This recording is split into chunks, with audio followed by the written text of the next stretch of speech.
So Titans Season 2 Episode 7 Bruce Wayne felt like it should have been called Dick Grayson, but we've already kind of had that last season with the finale. However, this episode did see us explore Dick Grayson's psyche and guilt through Bruce Wayne acting as his inner conscience surrounding the sins from the old Titans from 5 years ago. But as Bruce Wayne put it himself in the episode after Dick Grayson said we all played a part, he was just like, yeah, but yours was a feature role. For this whole season, we've been teased about the dark past of the Titans and have been given little nuggets of information like here and there about Jericho's fate. And in this episode, it just manifested in such a way where Dick's guilt was eating away at him the more Deathstroke torments the Titans, which was also just a really great aspect to see in this episode, which matches up to that plan he detailed to Dr. Light in his house all the way back, I believe, in the second episode. But we didn't only explore the psyche of Dick Grayson this episode, but also Jason Todd, who I have to give massive props to Corin Walters and his performance this episode because he was just,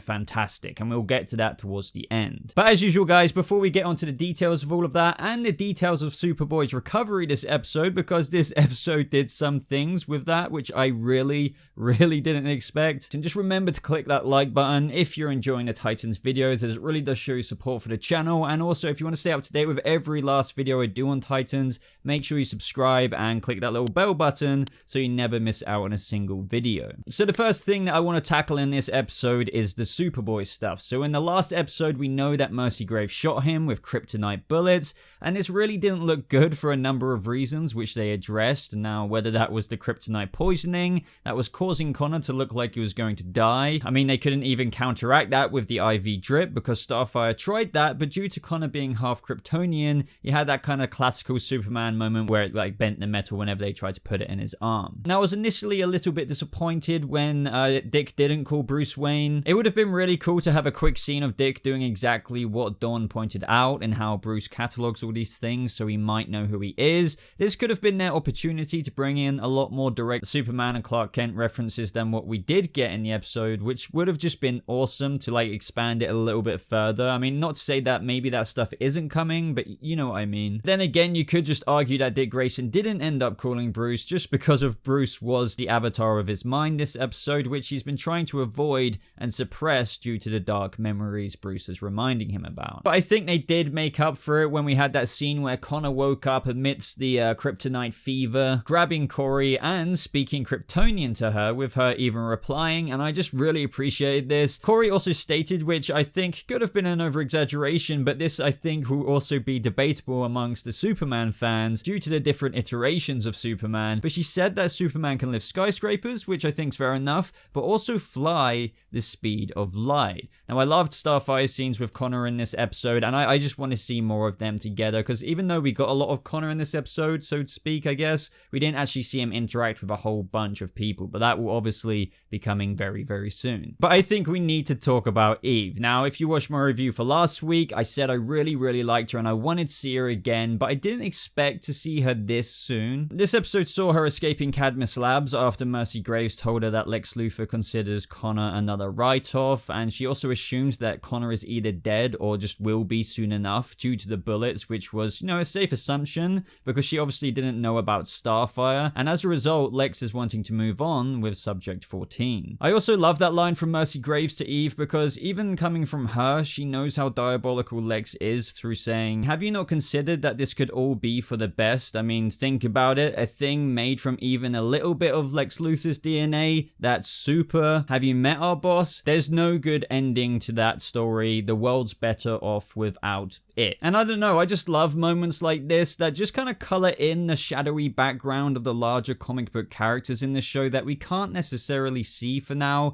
due to potential limitations for the show, but I guess we'll see about that someday, I guess. And at this point, Eve liberates Krypto, who is back in his cage, and I'm not sure I ever want to see a sad Krypto ever again. I just can't take that. It's also interesting to see that Krypto could use his laser eyes to remove that kryptonite collar. I would have thought that the kryptonite collar would have inhibited his powers, but maybe not. And I knew Krypto could fly because he has all of those Kryptonian properties, but I really didn't expect Titans to go there. But I have to give it to them because they certainly are, because he literally blasted out the freaking window into the sky, and it was awesome. Like, it's almost something that shouldn't work, even though it is a thing with that character, but like, I have to give it to Titans for just being that bold enough to just do it. Now, I wasn't actually sure about how they were going to heal Superboy in this episode, but I feel like the way they went about it was something not many people were expecting. I mean, I remember reading a lot of your guys' comments and saying how, you know, since this episode was called Bruce Wayne, that maybe you thought since he knows Superman, perhaps he would have a surgical method in penetrating Kryptonian skin, or just maybe have some more kryptonite in order to do that and help get the bullets out of Connor this episode. I thought that would have been pretty cool, but when Eve suggested taking him to the sun would be more or less the only way he could get past the poisoning, as it would require radiation levels that can't be found on this Earth. And I just loved Starfire's face and this moment in general in the episode. She essentially, with the help of a half-awake Raven to help contain the sheer amount of power and radiation in that room,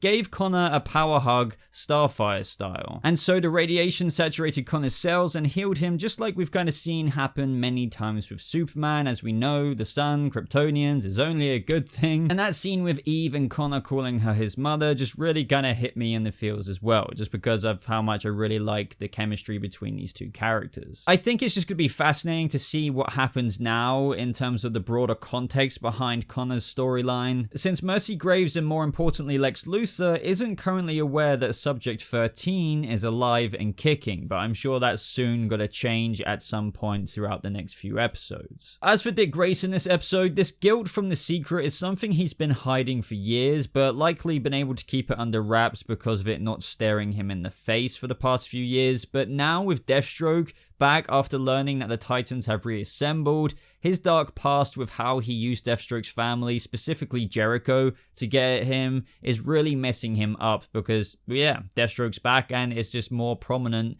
than ever. Now, in all honesty, with this side of the review, in terms of Dick Grayson and Bruce Wayne, I both like and don't know still quite how to feel about Ian Glenn's Bruce Wayne. But that isn't necessarily any new input, as I know a lot of people also don't quite know where their mind lies with Ian Glenn's portrayal of the character. And even though I like the approach they had with this episode, with him being the devil on Dick's shoulder, so to speak, it was a little bit disappointing that we didn't actually really get proper substance to Bruce, as this was all delusions in Dick's head. And considering the episode's name, as I mentioned earlier, this wasn't really remotely about Bruce Wayne. It was more just literally about Dick Grayson. Now, I'm not sure if anyone else felt like this, but for the beginning portion of the episode, I thought that it was one of those things where the character isn't actually seeing the person on screen, despite showing them on the screen, if that makes sense. But nope, it actually turns out that Dick was straight up hallucinating, and they made that very obvious with the other characters reacting to this person who wasn't there when Dick directly addressed his delusion in front of other people. I just didn't expect his delusions to be actual manifestations, because that's pretty extreme stuff to hallucinate, like no matter how guilty you may feel about something,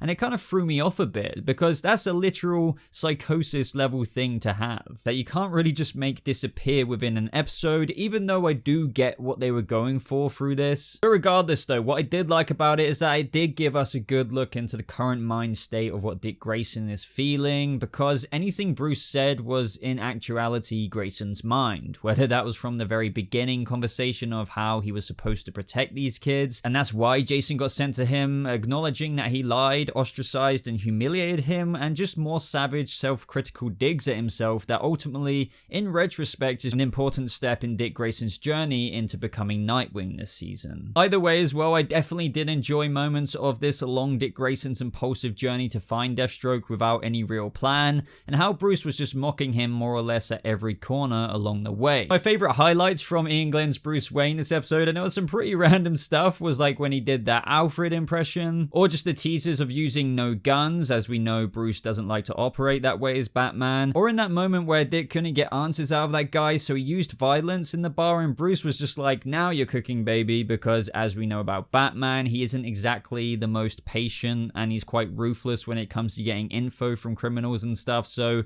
that's why in Dick's mind Bruce reacted that way. Oh, and we can't forget about the Bruce Wayne dancing on stage scene, because Oh my. After the Billy Wintergreen scene, that just teases how much of a bad thing of what Dick did to Jericho in the past was, with him saying he wouldn't have even done that himself, with how he used his family. I really can't wait to see that moment unfold in a future episode. I mean, it's going to be really sad, and I don't think it's meant to be the equivalent of Dick Grayson like pulling the trigger in front of Jericho's face or anything like that, but it's meant to be enough of a moment where maybe Dick put Jericho in a position where he perhaps knew that it could get him killed, and as a result of that, he was maybe just banking on that it wouldn't happen, and in doing so, it somehow did maybe, and he blames himself by association for the events which unfolded in the past, and, you know, thus labels himself the killer of Deathstroke's son. And this is where we got led to the church, where we learn that Dick Grayson and all the things in the episode that have been confusing the old Titans have actually been Slade messing with them all, and he's had surveillance on every little detail that's been actually happening in the episode. Now, as a fan of everything that Titans is doing with Deathstroke, I just love this. The way Deathstroke is toying with the Titans is just perfect. And with all of this, it really does make me think what Rose has been saying about her father quite early into the season, and revisited again this episode, about killing her brother because he fell into the wrong crowd, is kind of matching up to what I said back towards the beginning of this season with some theories, as she found Jericho's record in Jason's room that Jason borrowed from Dick. So you can assume, just like I theorized in my early reviews before, that Jericho really does go into the Titans Tower after the flashbacks we saw in the Aqualad episode at the very end, even though it's likely from a manipulating stance from the old Titans, and mainly the feature role from Dick Grayson, like planning all of this back then, as they likely just intended to get back at Deathstroke after Garth. But wow, maybe Deathstroke really did despise his son for falling in with the Titans, and maybe the Titans, it started off as manipulation, but maybe they did want to turn him into a Titan because of his powers. It's just going to be interesting to see how all of that truly unfolds, and I'm sure there's a lot more to it than that, and my theories are wrong to a certain extent, but Rose is pretty adamant about her father killing her brother, so it's going to be very interesting. And lastly, everyone, Jason Todd. Let's talk about that. Now, in this episode,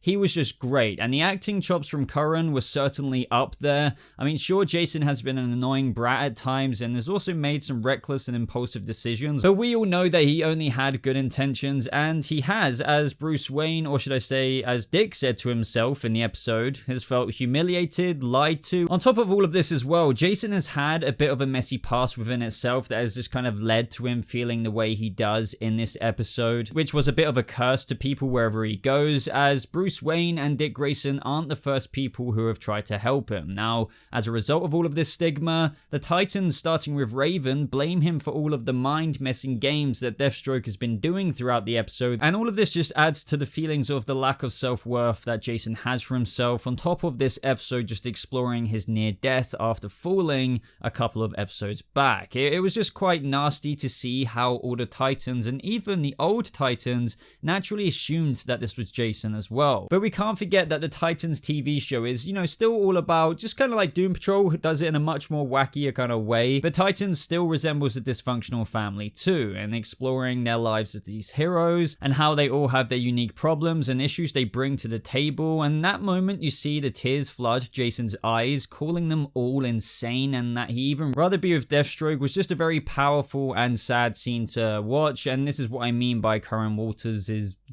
performance. You know what I mean. And lastly, this is when we see him want to jump off the edge of the Titans Tower, but luckily Dick appealed to him and explained how he isn't the poison that's been affecting the Titans with the various issues that have now popped up since Jason's appearance on the news to Deathstroke, but it's in fact actually Dick, and he reveals that he killed Deathstroke's son. Now, I'm not sure about you guys, but this didn't feel, at least to me, maybe it's just the fact that I break this down and I have my eyes like a hawk on the show, but it didn't feel like a big grand reveal. But maybe there are a lot of people out there who just, you know, don't really check in with stuff, theorize and whatnot, and see that and they're like, oh my god, you know, Jericho. Yeah, but as I said earlier, I don't think this is as literal as Dick is making out to be, but it's certainly very, very dark and enough to carry a lot of guilt. And I totally forgot to mention J-Rose.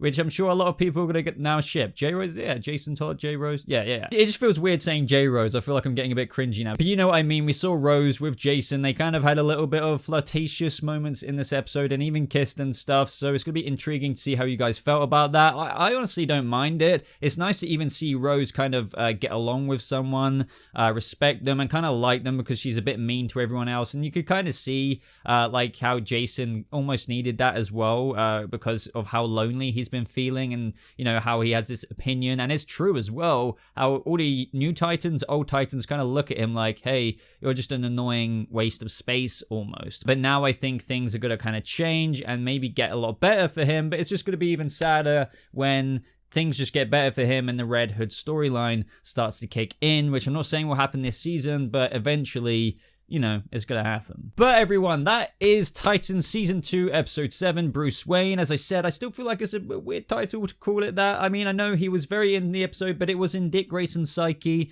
But, you know, maybe I don't think I'm missing something. But let me know what you thought of this episode. I felt like this was a solid Titans episode. You know, it's like if you're wanting like an in-between episode of Titans to watch, if you were grading them all, you would be like, okay, this is one of them. It's definitely not up there with the greats that I, you know, think is like Hank and Dawn last season or Hawk and Dove or whatever it was.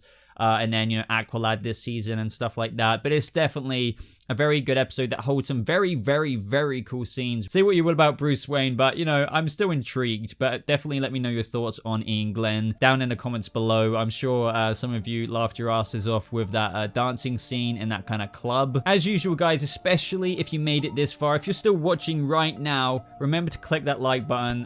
Why not? It only takes 2 seconds of your time, and it really does show your support for the Titans content. If you want to stay up to date with everything Titan, subscribe to the channel, but also join my Discord server. It will be in the top pinned comment. But thank you so much for sharing some of your time with me today, guys. I hope you enjoyed this episode. I will be reading all of your comments, so definitely leave some. So yeah, check out my last couple of videos. But thank you so much for watching. I hope you have a lovely rest of your day, and I'll see you Titans in the next video. Goodbye.